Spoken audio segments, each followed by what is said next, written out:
بسم الله الرحمن الرحيم.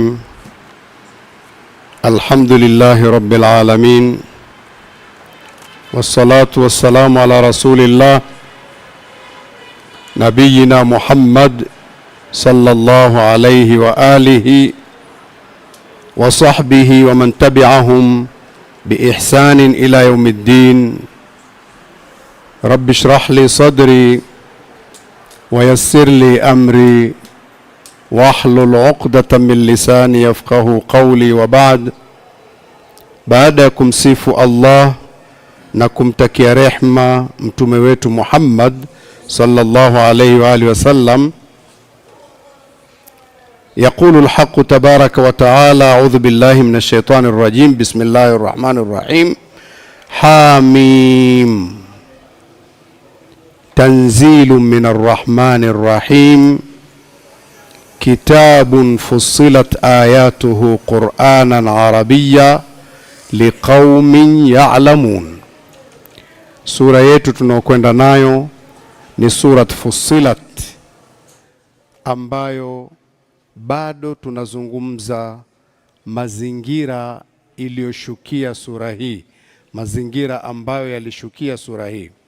Jana tukazisoma aya nyingi zinazoonyesha upinzani uliokuwa upo kwa Mtume sallallahu alaihi wa sallam akiwa Maka, na ndio mazingira ambayo hii sura imeshuka. Tumalizie na kisa kimoja kinachomhusu Utba ibn Rabi'a. Ana kisa chake huyu kinachohusiana na kushuka kwa sura hii. Mazingira yaliyokuwa yamesababisha sura hii pia kushuka ni kipindi ambacho Hamza amesilimu. Aliposilimu Hamza, kisha akasilimu Umar bin al-Khattab radhiyallahu anhuma, kusilimu kwao walibadilisha mazingira ya Maka kwa ujumla. Makuraishi walikuwa wana nguvu nyingi kufanya da'wa ya mtume iende siri siri. Waliposilimu watu hawa wawili, da'wa ikabadilika mfumo, ikawa si siri tena, ukawa mwelekeo umekuwa unatisha kwa Makuraishi. Wanapata tabu kidogo kuona watu wawili hao walikuwa ni ngao kwao, nguzo kubwa. Nguzo hii imekuja kwenye Uislamu, huu mtihani. Nguzo hii ilikuwa inaingia majumba yao yote kwa ajili ya shura ya kupiga vita. Leo wanaweza kuingia hata nyumbani kwao kufanya chochote tu, kufanya ujasusi wowote wanaoutaka, wala hawaogopi. Sasa nini kifanyike? Makuraishi walifanya shura ya haraka sana, wakaitisha kikao cha haraka, viongozi wakubwa wakae wajadili mfumo wa utawala wao uwe vipi pale. Muhammad imekuwa ni tishio kidogo, anasumbua. Wakati wamekutana hawa viongozi wa Maka, vigogo, Utba ibn Rabi'a akawaambia, mimi nina rai, mnaonaje? Akaifikisha rai yake kwao, wakaipokea. Akawaambia, mnaonaje mimi kwa rai hii ya vitu hivi nimfuate Muhammad nikazungumze naye tufanye makubaliano? Wakamwambia, nenda bwana Abul Walid, nenda akafanya hivyo. Yaani wamekuwa na wasiwasi, wanatamani kupatikana namna yoyote ya mafungamano, mahusiano, wapate kupata mazungumzo ya pamoja, iwe Muhammad ana lake au amekubali mambo yao. Wakamkubalia, wakamwambia nenda. Utba ibn Rabi'a akaondoka amfuate Mtume sallallahu alaihi wa alihi wasallam. Akaenda moja kwa moja msikitini, Masjid al-Haram. Ana uhakika atamkuta pale.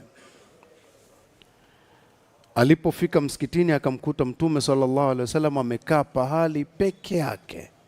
Akasema hapa pazuri sana kuzungumza naye. Akamfuata, akamsalimia, akakaa naye karibu. Akamwambia, nimekuja, nina mambo nataka nikuzungumze na wewe. Mtume sallallahu alaihi wasallam akamwambia, tafadhal, karibu. Akapangilia mambo yake kwa mpango mzuri kiujanja, mambo ambayo yanaweza yakaingia akilini, yakaishawishi akili, yakamuingiza mtu kwenye tuhuma, ajisikie dhamiri yake inapata tabu. Akamwanza akimpandisha daraja kwanza. Anamwambia, yabna akhi, innaka minna haithu qad alimta min as-sulta. We mtoto wa ndugu yangu, wewe unajua katika jamii yetu, unajua una daraja kiasi gani, tunakujali kiasi gani. Kwa upande wa familia, kiukoo, unajulikana wewe ni mtu wa namna gani. Nafasi yako katika jamii hii unaitambua wewe, na sisi tunakutambua, tunaijua nafasi hiyo. Mtume anamsikiliza. Akamwambia sawa sawa. Akamwambia, innaka qad ataita qaumaka bi amrin adhim. Unajua wewe pamoja na nafasi hii ulionayo, lakini umewaletea watu wako jambo kubwa mno. Farraghta bihi jama'atahum wa saffahta bihi ahlamahum wa ibta bihi alihatahum wa dinahum.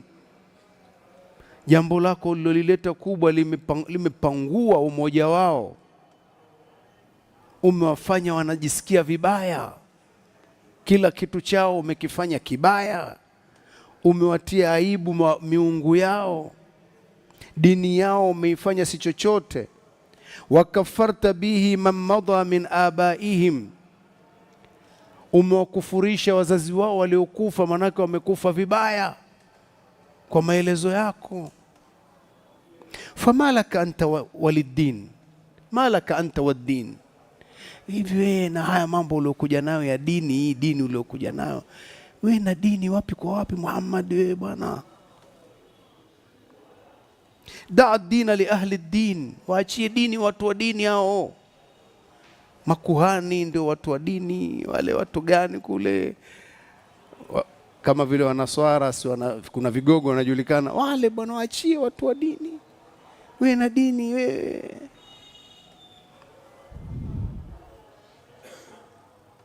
Akampindulia kidogo, akamwambia, waqad yakunu ma aqdamta alayhi hadha mujarrad khata ghair maqsud. Pengine, lakini inawezekana umefanya haya si kwa kukusudia, pengine anamweka sawa yani pengine labda umeweza kufanya vitu hivi sio kwa kukusudia, lakini ujue umesababisha matatizo kwa watu wako, umesababisha hili. Na hii nafasi yako kwetu ni kubwa.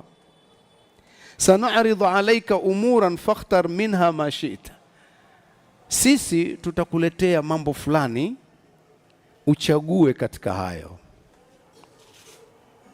Ukichagua hayo yakikufaa tutaelewana. Yaani kama vile amembandika tuhuma tayari, wewe kwa kwetu kama mtuhumiwa wewe, na pengine labda umekosea hukukusudia. Sasa tutakuletea hizi habari zetu uchague.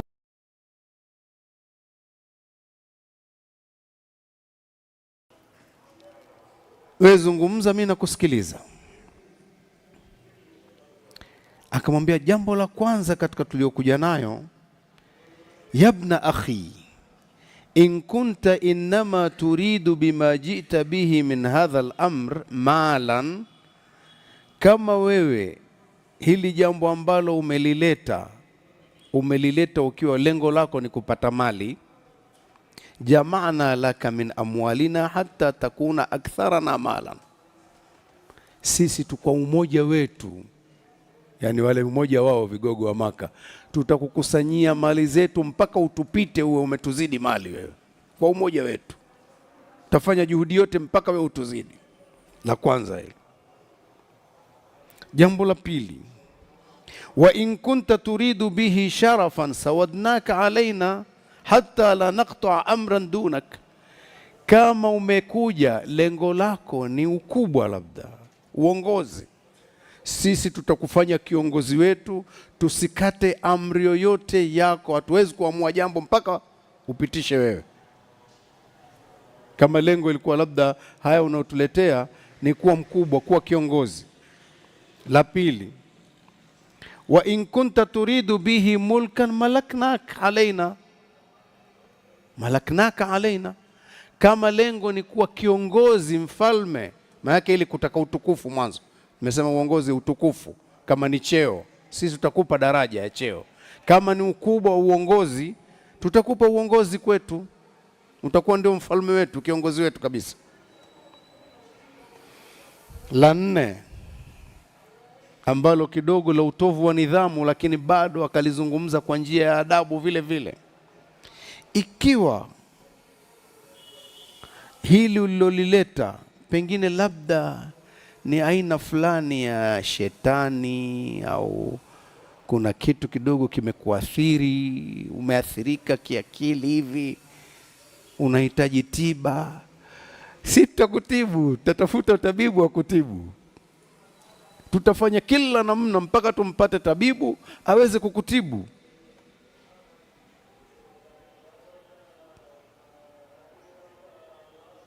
Alipopiga pause pale akawa haendelei, Mtume sallallahu alaihi wasallam akamwambia, aqad faraghta ya Abul Walid,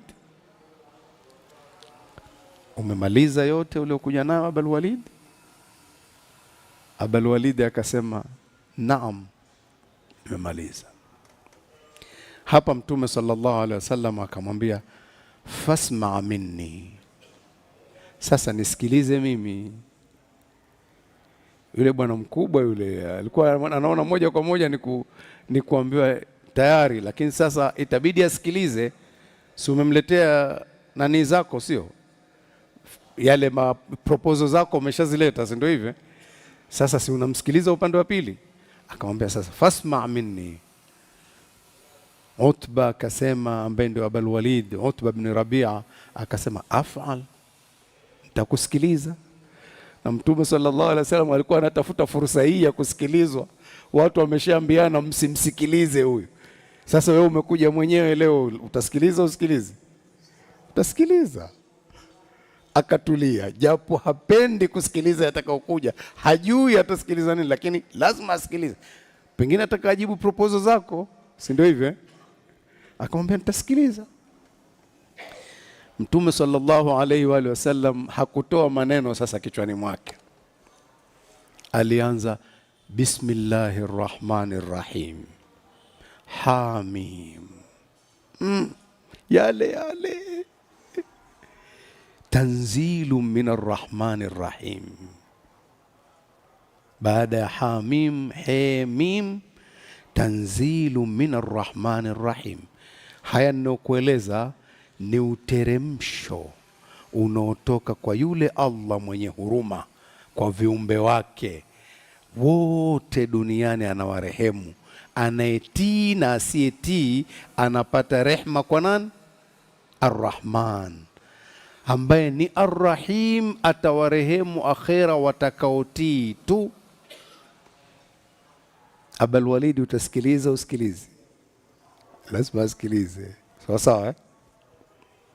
Kitabun fussilat ayatuhu, haya ninayoyazungumza ni kitabu kutoka kwa huyo Ar-Rahman Ar-Rahim.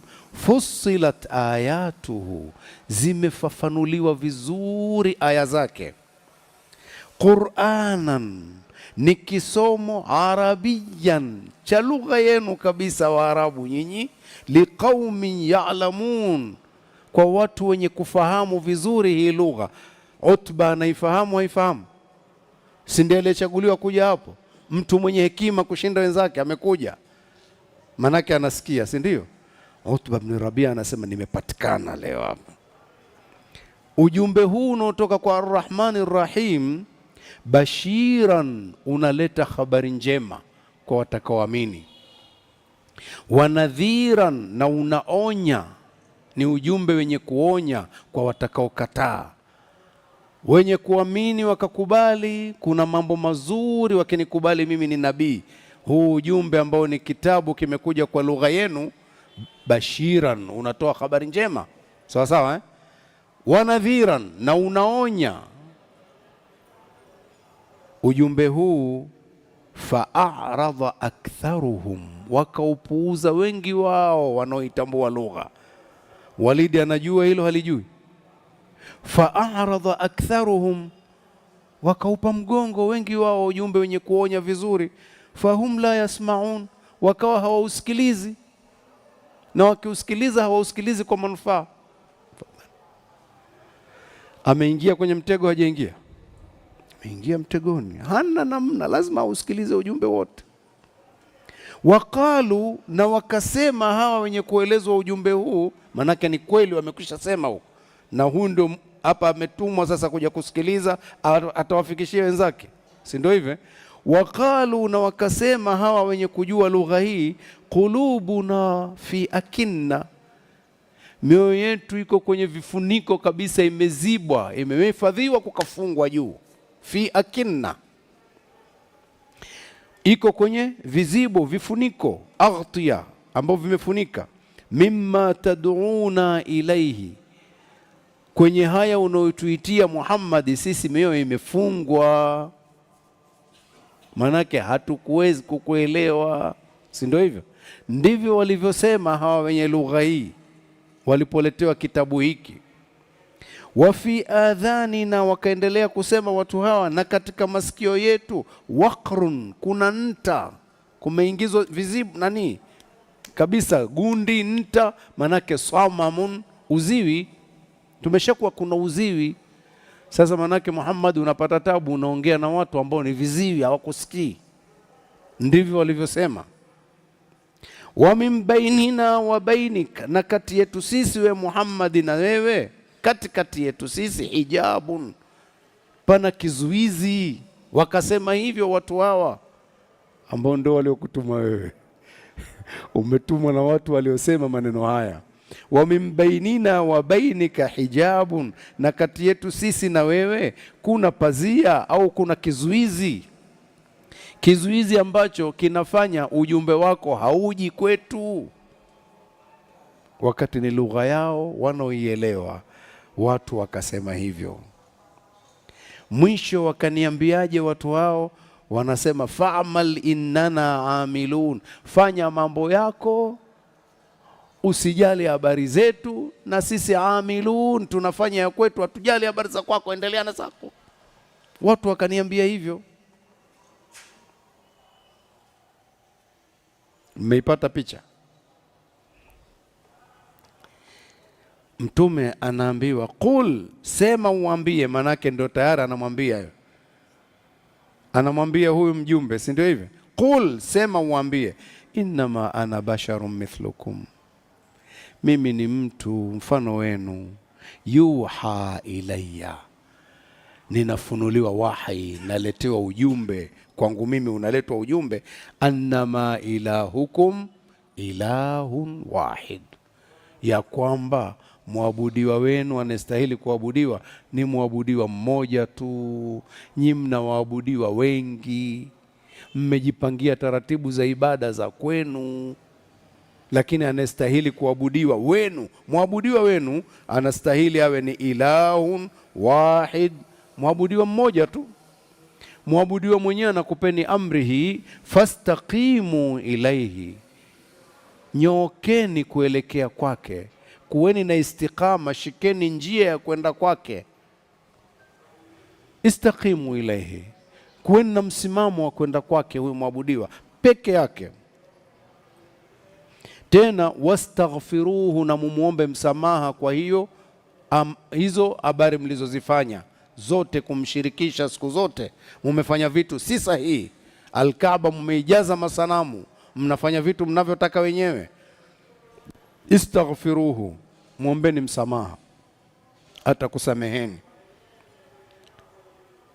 Aya ikaishia wawailun, wawailun, ole. Manake ukiambiwa ole wako, ukiambiwa hivyo kwa mfano, manake nini?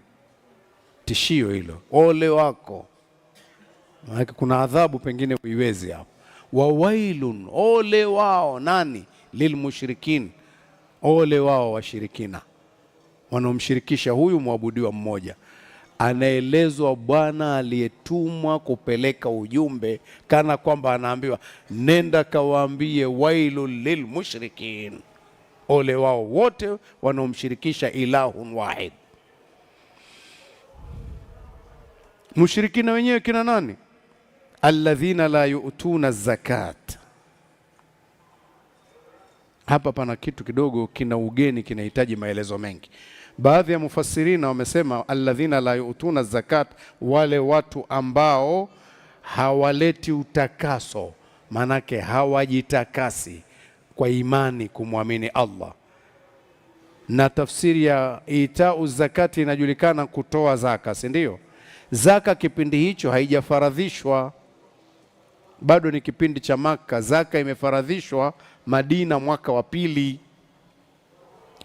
Maneno haya pamoja na kufasiriwa kwamba ni kujitakasa, hata zaka pia ni kujitakasa. Zaka ni kutakasa mali, kutakasa nafsi, sawa sawa, lakini yana ishara fulani. Ishara gani? Ishara ya kwamba ndani ya Maka neno zaka lilikuwa bado linajulikana. Kama vile swala ilikuwa iko swala Maka, lakini ya namna gani? Imepoteza mwelekeo. Swala hizo kwa Nabii Ibrahim alivyokuwa na swali zimepotea. Hija ilikuwa Maka, hija ipo, pamoja na kwamba pana masanamu, lakini hija ilikuwa ipo.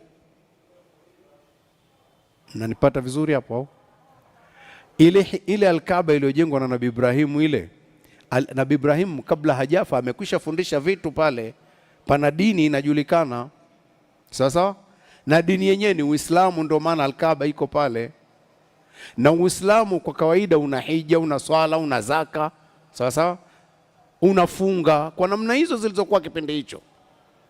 Lakini kwa kufa kwake Nabii Ibrahim kwa muda mrefu, mambo yamepotea. Napenda nizungumze hili kuwazindua kwamba kuna lugha inayosemwa Nabii Muhammad ndiye aliyefundisha Uislamu, ama sivyo? Si ndio uelewa uliopo kwa wengi? Uislamu umeanzishwa na nani? Na Muhammad kule Maka. Muhammad kule Maka alikuta Al-Kaaba ipo. Huyo aliyekuwa alijenga Al-Kaaba alikuwa na dini gani? Alikuwa Muislamu. Sasa Uislamu hakuanzisha Muhammad basi.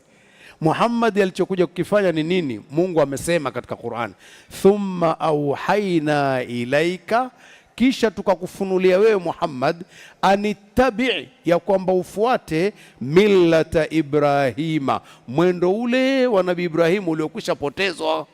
Kwa hiyo Mungu anamfunulia tena. Tuko pamoja? Kwa hiyo hata hii zaka pale Maka ilikuwa zaka ipo, inajulikana kitu kutoa zaka, lakini kutoa zaka kwa khiari ya mtu tu, kwamba ana vitu vyake akitoa anaita zaka. Na ushahidi wa kwamba neno zaka lipo huko nyuma, angalia Wakristo pia wanazungumza zaka, tena wanaita fungu la 10. Sawa, wanaiita zaka kwa taratibu hizo watakazoziita. Wamelitoa wapi neno zaka? Ni kwamba kulikuwa kuna Uislamu huko kwa Nabii Isa. Nabii Isa alikuwa Muislamu, lakini mambo yakapotezwa. Kwa hiyo wao pia neno zaka lipo. Kwa hiyo Mungu anazindua wailul lilmushrikina, ole wao wale washirikina, alladhina la yu'tuna zakata, ambao hawatoi zaka, hawajitakasi, wa hum bil akhirati, nao kuhusu akhira, hum kafirun, wanaikanusha. Ole wao, kawapelekea habari hizo, ole wao. Katika mambo yaliokuwa yanapingwa sana na Makureishi ni mambo ya akhera, mpaka ikaja amma yatasaalun, jambo gani hawa wanaulizana? Ani nabail adhim, wanaulizana habari kubwa sana. Alladhi hum fihi mukhtalifun, ambayo wao wametofautiana. Kalla sayalamun, wakome, watajua tu mambo ya kiyama, alafu kuwe kuna ufufuo, watu wamefufuliwa, wamesimamishwa, wakalipwe. Ndio vitu walikuwa wanavikataa hivi, sawa eh? Sasa ole wao wakawape taarifa hii. Walid Abul Walid ambaye ni Utba ibn Rabia ametulia, anasikiliza ujumbe unavyoshuka, unamgusa. Tunamwambia Muhammad mtunga mashairi haya, sio mashairi haya. Tunasema mchawi huyu, huu sio uchawi. Ukamgusa akawa hana cha kusema, lazima atulie. Akaendelea kusema Mtume sallallahu alaihi wasallam akimsomea, innal ladhina amanu, wale ambao kwa hakika wale ambao watakuwa wameamini, manake ni ujumbe ninaoleta, wakaniamini sawa sawa, waamilu salihati, na wakafanya mema ambayo nitakuwa nimeyafundisha, lahum ajrun, watapata malipo kwa Allah, ghairu mamnun, yasiokuwa yenye kukoma, kukatika. Watakuwa na malipo ya mfululizo. Ndilo jambo ambalo wao wanalikataa, kuwa na malipo yasiokoma, yasiokatika. Ni akhera hiyo, ni peponi huko. Vitu hivyo vya kubuni, kawaeleze hivyo ujumbe. Manake huyu bwana amekuja kuutafuta mwenyewe, si ndio? Akipewa manake yeye si mjumbe, akifika ataulizwa vipi, na kweli alipofika aliulizwa, lakini amefika kwa uso, sio aliondokea. Amefika amechanganyikiwa.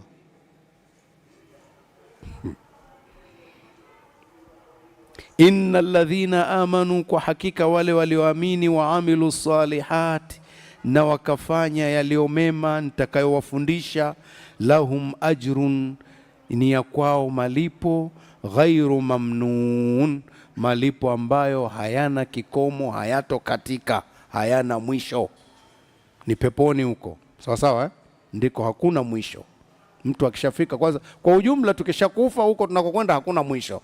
Sasa imma hakuna mwisho adhabu, au hakuna mwisho rehma za Allah. Ndio ilivyo, sawa sawa. Naam. Baada ya kusikiliza kituo hiki, maneno yakabadilika. Qul, sema Mtume uambie. Na mjumbe wa kuambiwa yupo hayupo? Yupo. Qul, waambie, sema uambie, a innakum, hivi nyinyi, pamoja na anayesikiliza, hivi nyinyi, la takfurun, mnamkanusha, mnamkufuru, billadhi khalaqa al-ardha, kumkufuru yule aliyeumba ardhi, fi yaumaini, kwa siku mbili. Allah anajitangaza sasa, anajitangaza uwezo wake. Mnamkufuru huyo aliyekuumbieni ardhi kwa siku mbili.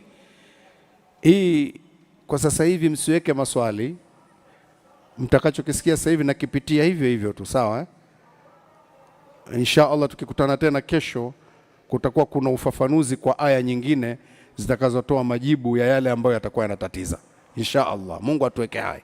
Sasa hivi acha tupite tafsiri hivi hivi hapa hapa ilipo tu. Kwenye kitu ambacho utaona kimevuruga kichwa kidogo, achana nacho, shika twende tu. Qul, sema uambie, a innakum, hivi nyinyi kwa hakika, la takfuruna, mnamkanusha, mnamkufuru, mnampinga, billadhi, yule ambaye, khalaqa al-ardha, ameiumba ardhi hii mnaoishi, fi yaumaini, kwa siku mbili, watajaluna lahu, na mnamfanyia yeye andada, washirika, mnamfanyia washirika huyo aliyekuumbieni ardhi. Allah anatangaza uwezo, manake hao washirika wenu wameumba nini?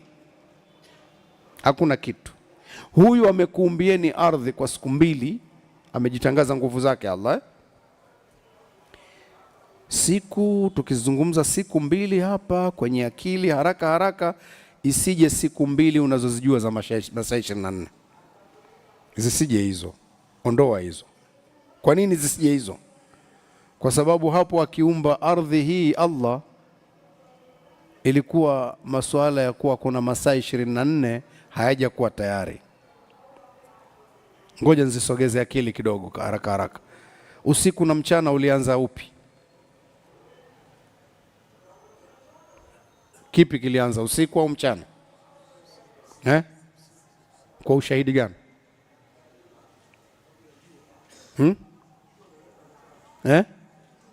Jua ni sharti ya mwanga. Kwa hiyo usiku ndio ulianza kwa sababu lilikuwa hakuna jua. Kwani ambapo hakuna jua tu ndio ni usiku? Hapa ndani jua likiwa liingii kumekuwa giza, inakuwa usiku?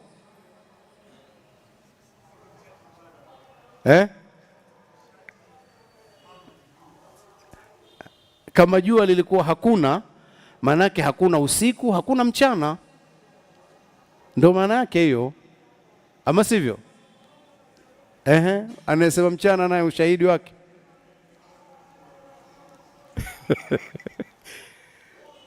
Usiku na mchana vilianza wakati mmoja, kwa kuwa jua lilikuwa hakuna, lilipotokeza tu pakawa pana usiku na mchana. Ndivyo sivyo? Au haijakaa kichwani? Jua hakuna, manake hakuna usiku, hakuna mchana. Lilipokuwa jua sasa lipo tu, usiku ukaanza sehemu ambayo jua halimuliki, na mchana ukaanza sehemu ambayo jua linamulika. Ndivyo sivyo? Vilianza kwa wakati mmoja. Sasa vilipoanza vitu hivi kwa wakati mmoja, ilikuwa ardhi imeshaumbwa. Sasa kama imeshaumbwa, tusihesabu kuumbwa kwa ile ardhi ni siku hizi za masaa 24. Sizo, hizo ni siku za Mungu anazozijua yeye. Tumwachie mwenyewe ni siku za aina gani. Tuko pamoja? Imekaa sawa? Imekaa vizuri? Qul, sema mwambie, a innakum, kwa hakika nyinyi, la takfuruna, mnamkanusha nani? Billadhi khalaqa al-ardha, kumkanusha yule ambaye ameiumba ardhi, fi yaumaini, kwa siku mbili, katika siku mbili akaiumba ardhi. Watajaluna lahu, na mnamfanyia yeye andadan, washirika. Abul Walid, ndio mnavyofanya hivi, mnamfanyia washirika. Dhalika, huyo aliyeumba ardhi kwa siku mbili, Rabbul alamin, huyo ndio mlezi wa walimwengu wote. Manake anakulea na wewe Abul Walid, sio wale mliowaweka kwenye Al-Kaaba kule masanamu, wala sio mnaoitana nyinyi kwa nyinyi. Dhalika Rabbul alamin, huyo ndio Bwana mlezi msimamizi wa viumbe wote. Atapinga hilo Abul Walid? Hawezi kupinga, kimya. Wajaala fiha, na akafanya katika ardhi hiyo, rawasia, milima, min fauqiha, kutoka juu yake akaweka milima iko inaonekana juu. Sawa Na kuna nyingine unazungumziwa rawasia ikazungumzwa kwa chini, si ndio? Mlima ule ule juu na mlima ule ule chini hakuna tofauti. Mlima unafanya ardhi kuwa thabiti kule juu, na unafanya ardhi kuwa thabiti chini. Chini unafanya ardhi kuwa thabiti isididimie. Sawa? Juu unaifanya ardhi manake kufanya ile duara lote la dunia liweze kuwa na balance. Kule lilikoinamia lisirudi kwingine. Imeeleweka? Kama unavyoiona meli ilivyotengenezwa vile, ukiona imepandishwa juu huku na chini imepelekwa chini, si ndio?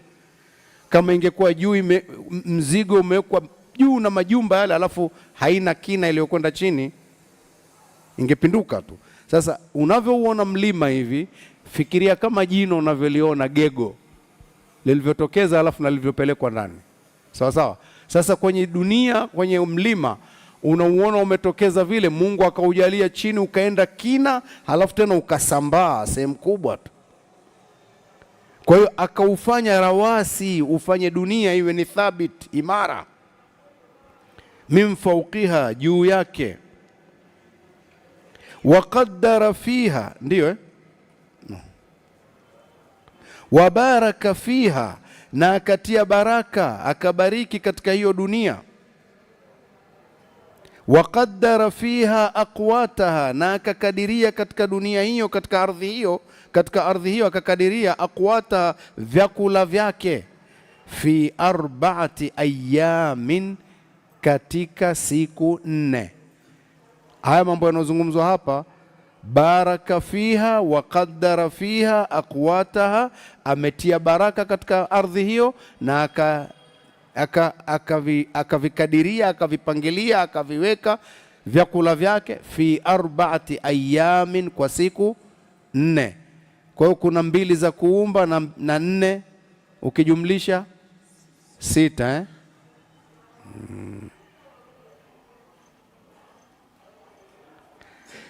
Thumma stawa ila sama, tumeruka fi 4 ayam sawaan lisailin. Hiyo ndio habari ya sawa sawa kwa wenye kuuliza.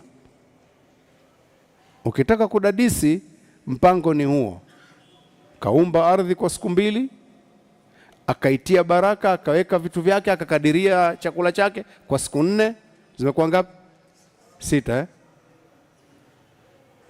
Na Mungu alafu anakuja kusema sawa lisailin, kwa wenye kutaka kujua. Elimu ndio hiyo ya sawa sawa. Tuko vizuri? Sasa utakuja geuka sasa hivi.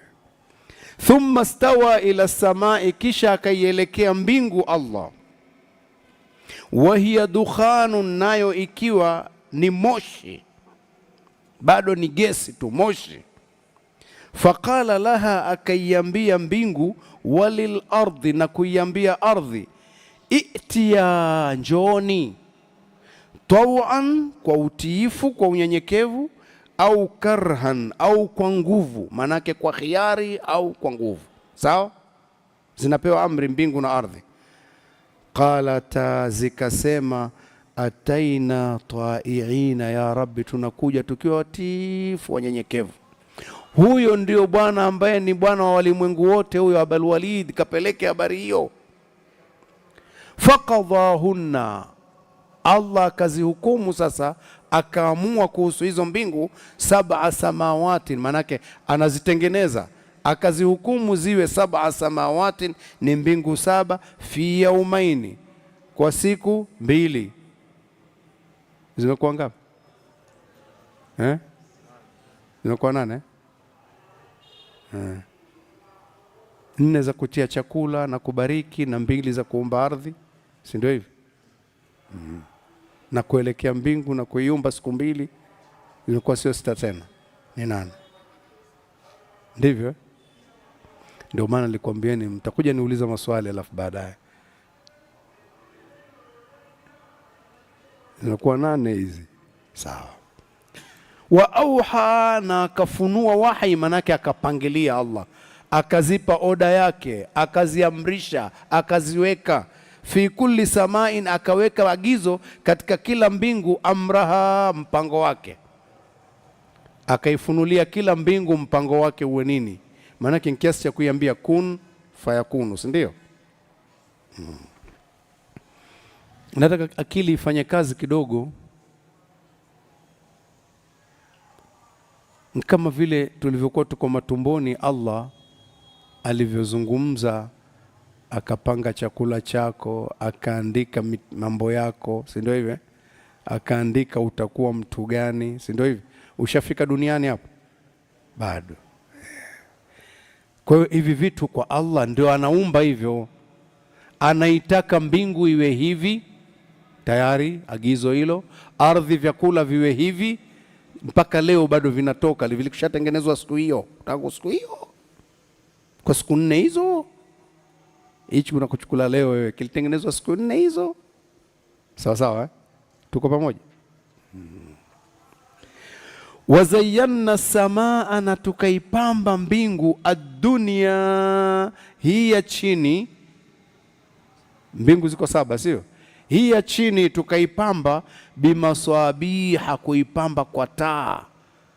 Taa zimepambwa kwa taa, ni taa ziwe ni pambo lake. Wa hifdha, na hizo nyingine hata zikionekana kuwaka, lengo si taa, ni ulinzi.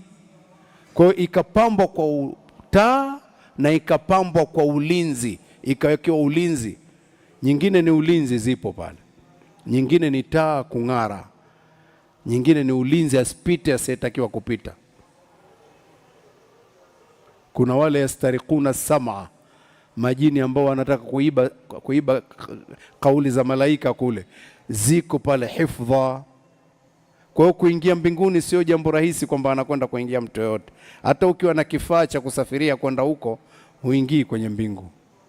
Utakwenda angani tu, anga la mbali basi, lakini sio kwamba mtu atakwenda mpaka aingie mbinguni. Kuingia mbinguni ni mpango wa Mungu rasmi. Wanajulikana nani unakuja, utapita njia gani upite. Lakini kuna ulinzi ya kuingiliki. Wa hifdha, na ulinzi kuhifadhi mbingu hiyo isipitwe. Dhalik, hayo anoyaeleza Allah hayo, takdiru ni mpangilio, al-aziz wa yule mwenye kushinda jambo lake akitaka liwe linakuwa, al-alim aliyemjuzi. Sikiliza maneno haya, anaelezwa mtu aliyekuwa ameleta proposal za kutaka kumpa Mtume sallallahu alaihi wasallam. Anaambiwa hayo uliokuambia, dhalik takdiru ni mpangilio, al-azizi wa yule ambaye ana sifa hii ya kushinda jambo lake akitaka liwe linakuwa, hakuna wa kuzuia, si ndio? Baada ya kueleza sifa hizi, Mungu ana uwezo, ana ulinzi, ana nini, ni aziz. Sasa ikiwa aziz na Muhammad ana ujumbe wa kwake, halafu nyinyi mnampinga, mtamshinda? Hamumshindi. Yule anayesikiliza pale ana akili tele. Dhalika takdiru al-aziz al-alim, tena mjuzi. Huyu bwana anazungumza habari za yule ambaye ni aziz al-alim. Maana yake yupo kwenye kazi kubwa, maneno yamemuingia vizuri, na yeye ni mtu anayejua lugha yake vizuri. Sikiliza kinachofuata sasa. Fa in a'radu, kama watayapuuza haya niliyoyaleta. Fa in a'radu, Muhammad sumeeleza tayari. Fa in a'radu, kama watayapa mgongo, manake watayapuuza. Sawa sawa? Kama watayapuuza, faqul, waambie. Mtu wa kuambiwa pale yupo hayupo? Waambie, andhartukum, na kuonyeni, nimekwisha kupeni onyo, sa'iqatan, kishindo cha adhabu, mithla sa'iqati Adin wa Thamud, mfano wa ile adhabu ambayo kilikuwa ni kishindo kikubwa cha kaumu Ad na Thamud. Aliposikia maneno haya, Abul Walid alishindwa kuvumilia, akamwendea Mtume, akamuinukia, akamziba mdomo asisome, asiendelee kusoma. Amemziba mdomo, anamwambia anshuduka Allah warrahim, na kuomba kwa Allah na kwa udugu tulionao. Manake hii habari ya adhabu kama ya Adi na Thamud inajulikana. Waarabu wote walikuwa wanajua habari hii ya kaumu Adi na kaumu Thamud. Bwana nini tena unatuletea habari za Adi na Thamud sasa hivi? Akamziba mdomo asiendelee kusoma, hataki tena isiendelee, akamstopisha. Na huko anataka kuinuka kuondoka, ende akaeleze habari, imekwisha. Fa in a'radu, kama watapuuza habari hii niliyokuambia, uambie. Faqul, sema uambie, andhartukum, nimekupeni onyo na kupeni tahadhari, sa'iqatan, ya adhabu, kishindo hicho, mithla sa'iqati Adin wa Thamud, mfano wa adhabu iliyowakuta Adi na Thamud. Mzee yule hana akili tena, macho yamebadilika, anaona adhabu kama itamwanza yeye sasa hivi. Alichokifanya ni nini? Ni kuinuka tu, akainuka mbio, anawarudia watu wake. Watu wake walipomuona alivyoingia, kabla ya kuhitaji maelezo, wameshajua huyu uso alioondokea sio aliokuja nao. Amekuja vingine. Mbona Abul Walid, malak ma waraak Abul Walid, kuna nini huko nyuma yako? Nini tena? Mbona umekuja hivi? Abul Walid anambia acheni niwaambie. Mnauliza nyuma yangu kumetokea nini? Niliyoyasikia huko sio mashairi, sio uchawi. Huyo bwana amekuja na habari, na habari hizi nakwambieni hivi, hizi habari lazima ashinde. Akishinda, akiwashinda Waarabu wengine wote, mtafaidika nyinyi na yeye. Na kama itatokea basi atashindwa, si basi mtakuwa mmeshaepukana naye. Yaani kama huyo anatusumbua sasa hivi, hii habari anaoileta akishindwa, si mtakuwa mmeshapona. Lakini kama atashinda huyu, si mtafaidika nyinyi na yeye. Jambo alilokuja nalo ni kubwa, ameshaona kwamba ni lazima atashinda.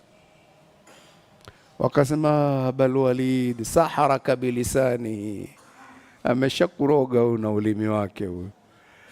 Akamwambia, hii ni rai yangu bwana, mkiwa mtaichukua haya, mkiacha. Maana yake ni kwamba kwenye historia hawakutuambia alichokizungumza chote, lakini yale ya mwanzo yale, mwacheni huyu mtu na mambo yake. Sawa sawa, Wote hawa habari hii lazima waliipata, kwa sababu walikuwa wanaifuatilia hata kama hawataki kusikia. Hii ndio picha inayopatikana ya kushuka sura hii. Sasa kuna vitu ambavyo insha Allah tukikutana kuzungumza hii kuumbwa kwa mbingu, pakatajwa idadi hapa mpaka ikaonekana kama imepita. Tukikutana insha Allah tuzungumze na aya nyingine inayotuonyesha kwamba idadi hapana, haikupita.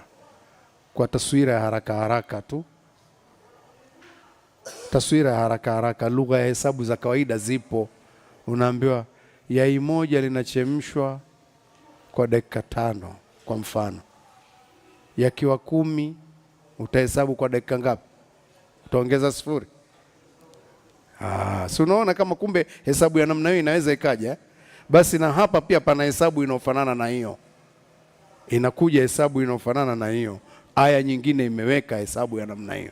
Sio kwamba mayai yakiwa 10 sasa utaongeza 5. Inawezekana baadhi ya nyakati ikawa yote yale yakachemshwa kwa dakika 5 zile zile, si ndio? Basi iko hesabu ya hii mbingu na ardhi kuwa zote zikaumbwa kwa siku hii, kwa siku hizi 2 kwa pamoja. Kwa hiyo ile 6 inabaki pale pale, na inshallah mtaiona kwa aya. Wa sallallahu ala nabiyina Muhammadin wa ala alihi wa sahbihi wasallam, walhamdulillahi rabbil alamin.